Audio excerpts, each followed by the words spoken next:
Dans cette usine qui se trouve juste derrière moi. Aujourd'hui, le pensionné souffre de graves troubles respiratoires et pour lui, il n'y a pas de doute, sa maladie a été provoquée par les substances toxiques avec lesquelles il travaillait sur ce site, aujourd'hui à l'abandon. À 66 ans, Armil a décidé de témoigner avant qu'il ne soit trop tard.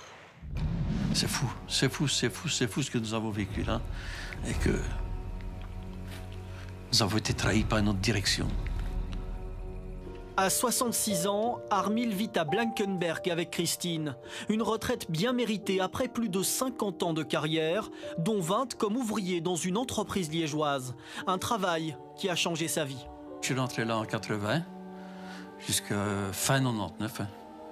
J'avais 35 ans, il fallait que je monte sur ma chic, de dire, autant y aller. C'est la fameuse usine que j'appelle maintenant l'usine de malheur, moi. À l'époque, le Borin n'a pas d'autre choix que de travailler dans cette usine pour gagner sa vie. Un métier que peu de gens supportaient. C'était dur, oui. Il y a eu plusieurs, et j'en ai connu beaucoup d'ailleurs, qui sont venus se présenter et cabaler. Oui, rien qu'à voir l'ambiance, c'était sale. Son job consistait à fabriquer des électrodes de graphite pour la sidérurgie. C'est ce qu'il appelle un sale travail. Voilà comme nous sommes pour aller déjeuner. À part nos mains qui sont propres, eh bien, nous sommes déjà comme ça à 9 h le matin, dégueulasse, et qu'on a commencé à 6 h. Armil et ses collègues travaillent alors dans une chaleur étouffante, entourés par la fumée. Et alors, nous avions toutes les émanations de ça, que ce soit CO, soufre, gaz, enfin tout, nous avions tout. Et on respirait ça. Selon le retraité, il n'y avait à l'époque que très peu de mesures pour protéger les employés. Et comme Armil souffre aujourd'hui de problèmes pulmonaires, il pense que l'entreprise à qui il a tout donné est en train de lui prendre tout ce qui lui reste, sa santé. Je suis très essoufflé. Rien que même pour aller au marché avec le caddie, pourtant le marché est pas loin à 300 mètres. Eh bien, il faut venir 2 fois, 3 fois. Mes poumons sont remplis de cicatrices. Elles sont dues à quoi? Aux poussières de graphite. Qu'est-ce qu'il y a eu d'autre? Des affirmations difficiles à vérifier. Un rapport de 1992 révèle pourtant que les substances utilisées à l'époque sont bel et bien dangereuses. Nous avons retrouvé l'expert chargé d'analyser ce document. Ce sont des substances qui sont extrêmement mutagènes, cancérogènes. On sait depuis plus d'un siècle que ces substances, par inhalation, provoquent des cancers du poumon, provoquent des excès d'accidents vasculaires et provoquent également des cancers, par exemple, au niveau de la vessie.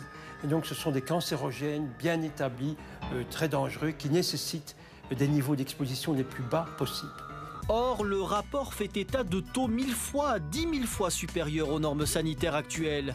Dès lors, un lien serait possible entre certains cancers développés par les ouvriers et les substances inhalées. Le premier qui est décédé, il avait à peine même pas un an qu'il était prépensionné, il avait le même âge que moi, 56 ans à ce moment-là. Eh bien, ça a été le cancer de l'oreillette. Donc, c'est au cœur, ça, hein? Cancer de l'oreillette. Puis, ça a suivi cancer du poumon.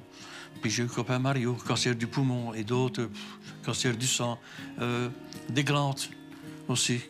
On a des concentrations dans l'air avec des valeurs extrêmement élevées et on a ça aux différents postes de travail. Et en plus, on a un profil de pathologie, c'est-à-dire cancer du poumon, cancer de la vessie, accident cardiovasculaire, qui correspond à ce qui a été décrit dans la littérature pour ce type d'entreprise.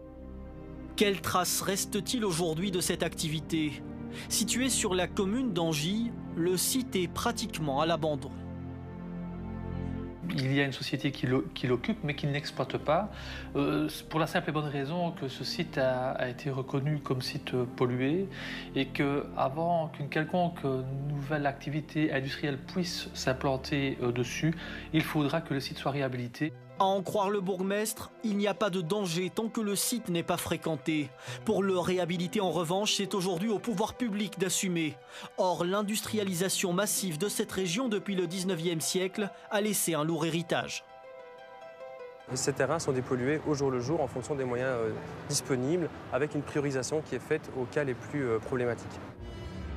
Pour Armil, c'est donc à la population et aux ouvriers de payer pour l'imprudence des entreprises.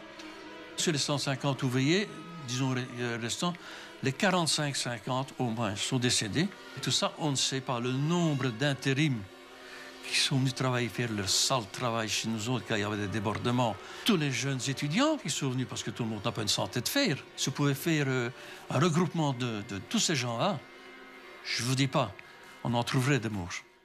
Armil lui-même craint d'être le prochain sur la liste. Si je calcule tout, j'ai 52 ans de travail. Eh bien, je veux bien essayer de profiter quelques années. Hein. Je ne veux pas en arriver à mourir tout de suite non plus, comme je vois beaucoup de mes collègues qui s'en vont. Voilà. Tant que sa santé le lui permettra, l'ancien ouvrier continuera son combat en mémoire de ses collègues partis trop tôt. Je me battrai, même que je ne suis plus en bonne santé, jusqu'à mon dernier souffle. Mais je me battrai pour prouver, A plus B, que tout ça est pollué et que nous avons été trahis. C'est la fin de cette émission. Merci.